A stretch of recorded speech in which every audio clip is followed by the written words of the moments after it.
Okay, welcome to Lesson 4, Conditional and Independent Probability. So we're going to introduce the concept and a few rules, show you some diagrams, and get to independent events. So back to our example where we have that club on campus with 10 students. Some of them are mechanical engineering students and some of them are international students, some are neither. So we have this club of folks and we want to know if I randomly select one of these 10 students, what is the probability that I selected a mechanical engineer? So just labeling here. So I'm interested in what are the odds, well, not odds, but what is the probability that I would take one of these mechanical engineering students? Well, there's 5 of them out of 10 total I could pick from. So there's a 50% chance, or 0.5% probability that I randomly select a student and their mechanical engineering student. B is changing it up a little bit. So suppose now I randomly select a student and I know the student I picked is a mechanical engineer. So it's one of these 5 students. Among the mechanical engineering students, what's the probability of selecting an international student? So we'll go through the notation, but so probability that I pick an international student, it's a vertical line, means given I know that it's a mechanical engineering student. So one way you could look at it, there are 5 mechanical engineering students. Out of those 5, only 2 of them are international students, or 0.4. So 40% of the mechanical engineering students are also international students. That's what we're getting at. So conditional probability, it really has us refocus. Instead of looking at the entire sample space, now we're looking at a subset of that sample space. So for any two events A and B, so specifically the probability of event B has to be greater than 0. It can't be equal to 0 because you can't have 0 in a denominator. The conditional probability of A given B is defined as probability of, so A given, so we know that B happened, so we want to know the probability that A also happened. So that'll be the probability both happened over the probability that the thing that we know happened, which is event B, has already happened. So it has us redefine the sample space. So now instead of looking at the entire sample space, we want to only focus on the scenario where we know that event B happened. So if we know event B happened, what's the probability that we also know A happened? So for example, like we're focusing on this internet example a lot, we have that Pew Research. They said that, hey, 77% of adults in the U.S. use a smartphone to get the internet, 65% use broadband, 52% access the internet with both the smartphone and broadband. So we want to know, given someone accesses the internet with broadband, we want to know the probability that we selected somebody that also uses a smartphone. So we know they have broadband, so we want to know, given someone has broadband, what's the probability they also have a smartphone? So this I can rewrite as the probability that they have a smartphone and broadband, which we are able to calculate or get from the prompt, over the probability that they have broadband. So the probability that they have both, which is at 52% or 0.52, over the probability of broadband, 0.65, 0.80. Sorry, I was getting a phone call there. Okay, so the idea here is if I randomly select an individual and I know they have broadband, knowing that they have broadband, what is the probability that they also have a smartphone? And it's going to be about 80% of the time. So 80% of the time that you pick somebody with broadband, they also will have a smartphone. So tree diagram and multiplication rule. So yes, I admit the branches will click in a second there. So we like to use tree diagrams all the time, especially when things are multi-step. So we're going to start first with these like A1, A2, A through AK set of initial branches, and then we have a second set. So it will fill in like this. So the idea might be you ask a question that has 3 options, so A1, A2, or A3, and then from there maybe you ask a secondary question that has 2 options. There are a lot of different ways you could get a tree this way. So we will put a few together. Definitely the easiest way is to put it into an example.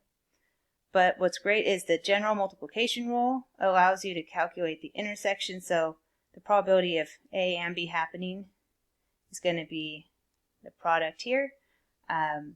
So if I want to know the probability of A1 and B1 happening, so here and here, I'm going to take these 2 probabilities, since I go down these 2 branches to get there, and I'm going to multiply them.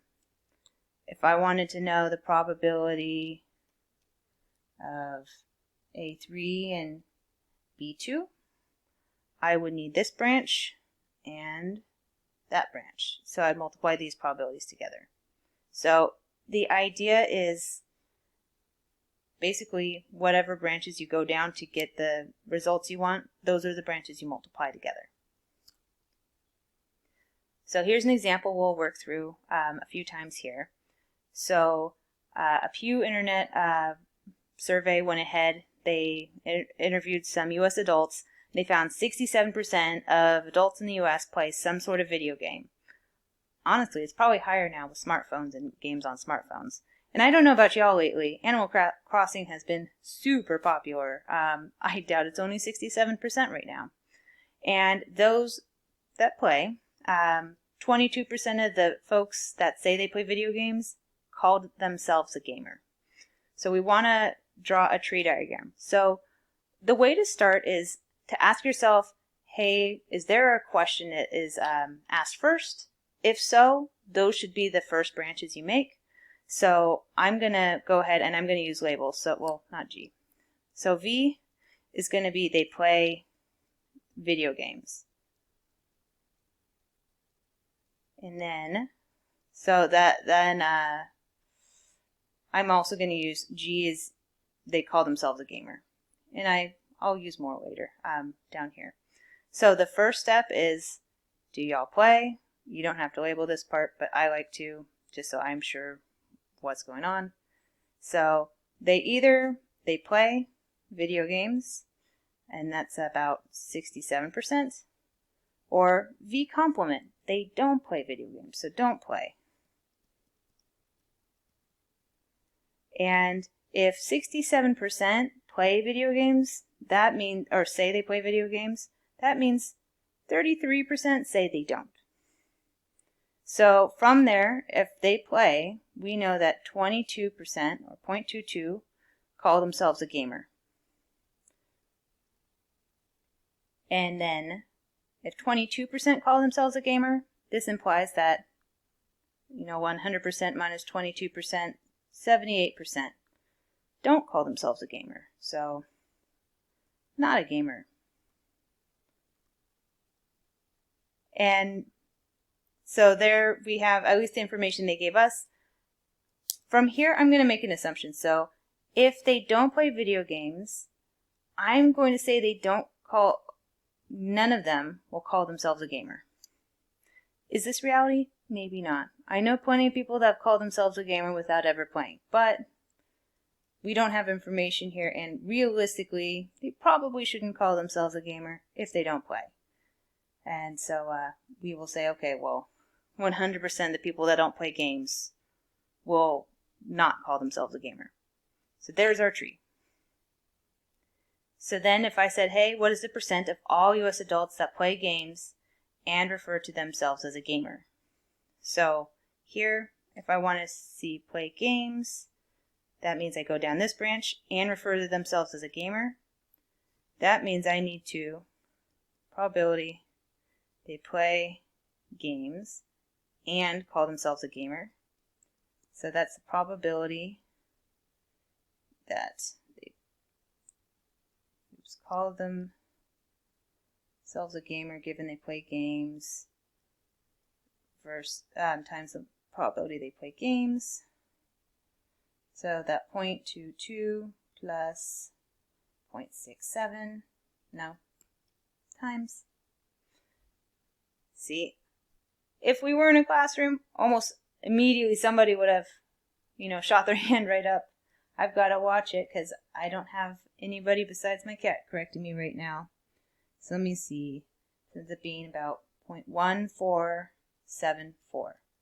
So what this is implying is based on their results, 14.74% of all U.S. adults play some kind of video game and call themselves a gamer.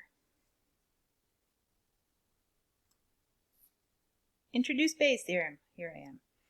So Bayes' theorem and more. So the law of total probability, it helps us, so it finds the event A occurs.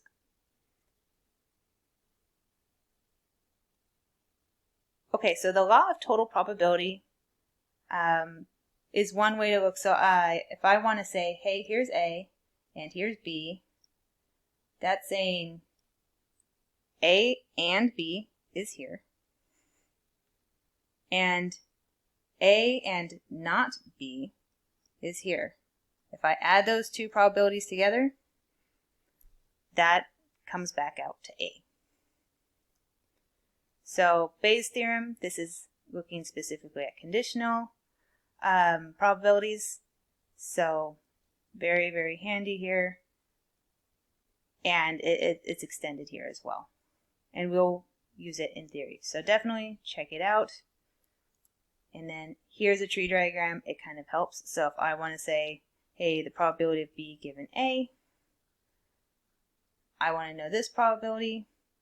I need to look at the probability that A and B both happen, which is the product of both of those, divided by the probability A happens, and it'll give me that probability there.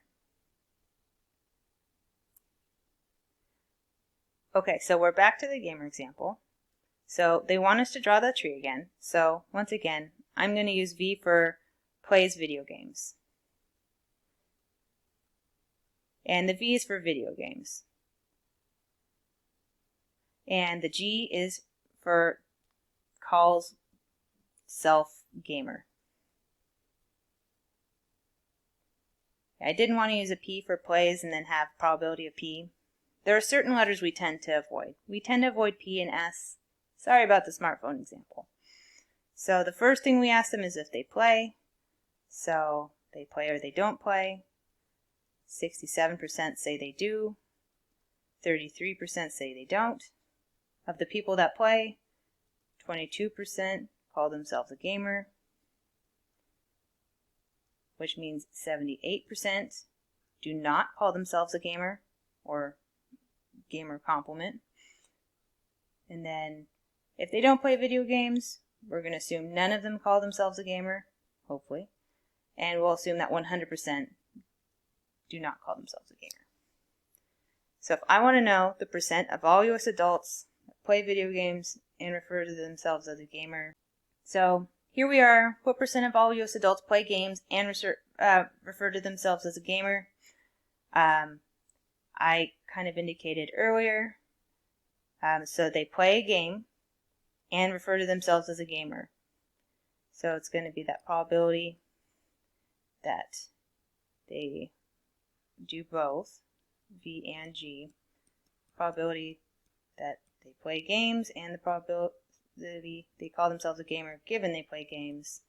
It's at 0.67 times 0.22, and that's that 14.74%.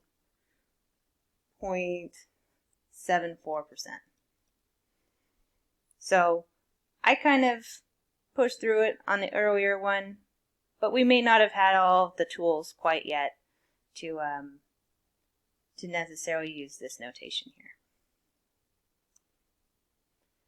So then one particular type of events that we're really, really interested in is independent events. So we really like to know, hey, does this first event happening, does knowing that it happened have any influence on what probability we think that the second happened?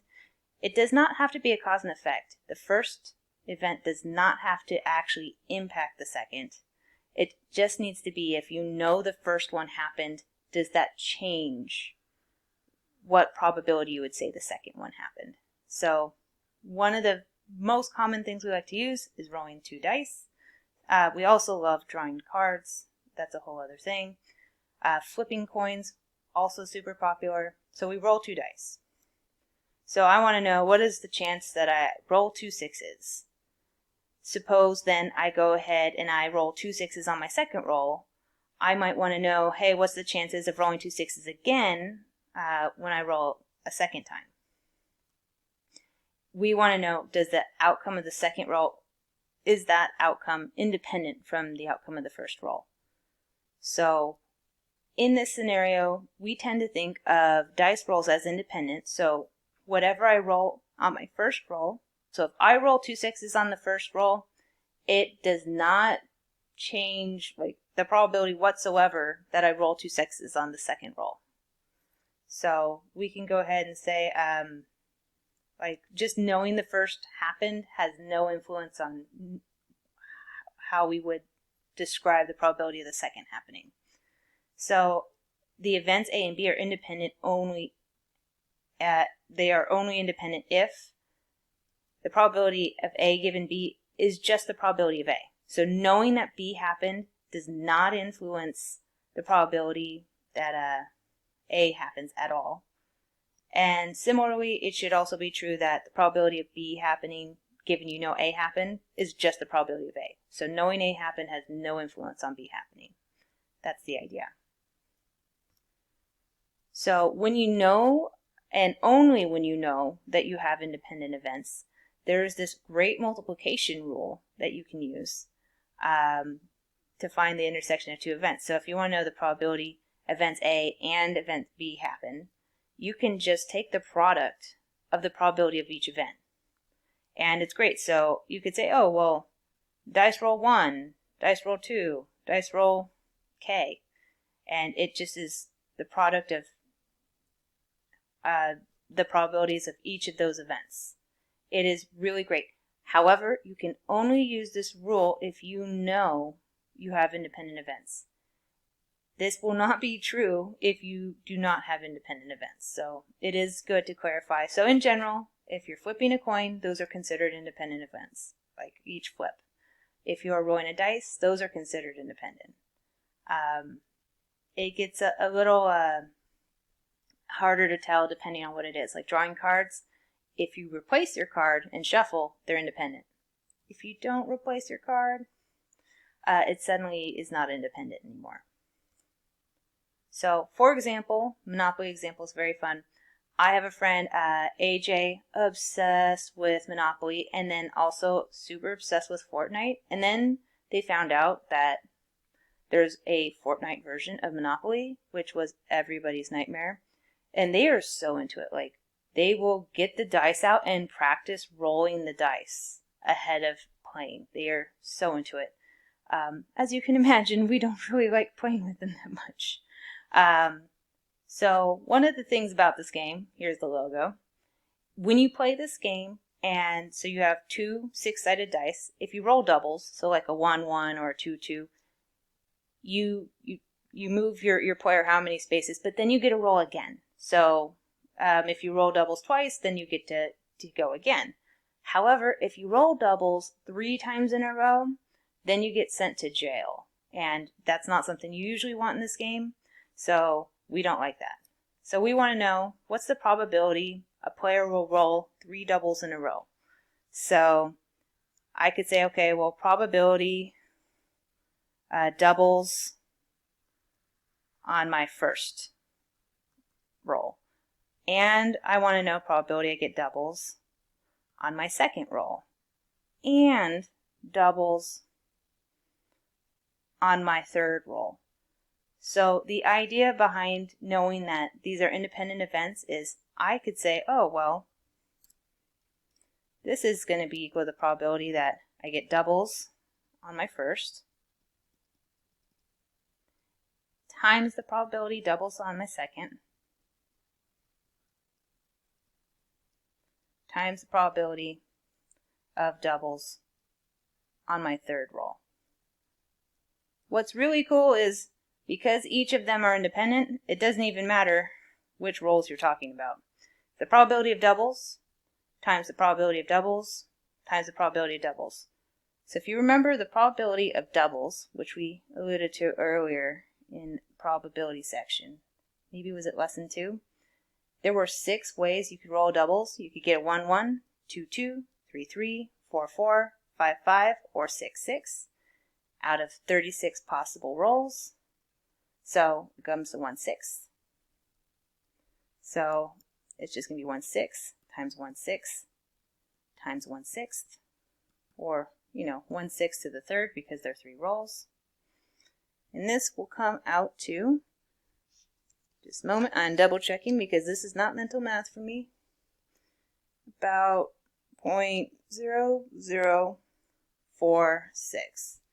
So what this means is if you have fair dice and you roll your dice 3 times in a row and get doubles every time, this only happens about 0.46% of the time, so less than half of a percent, which is a little suspicious. He's been to jail probably a handful of times. I don't know.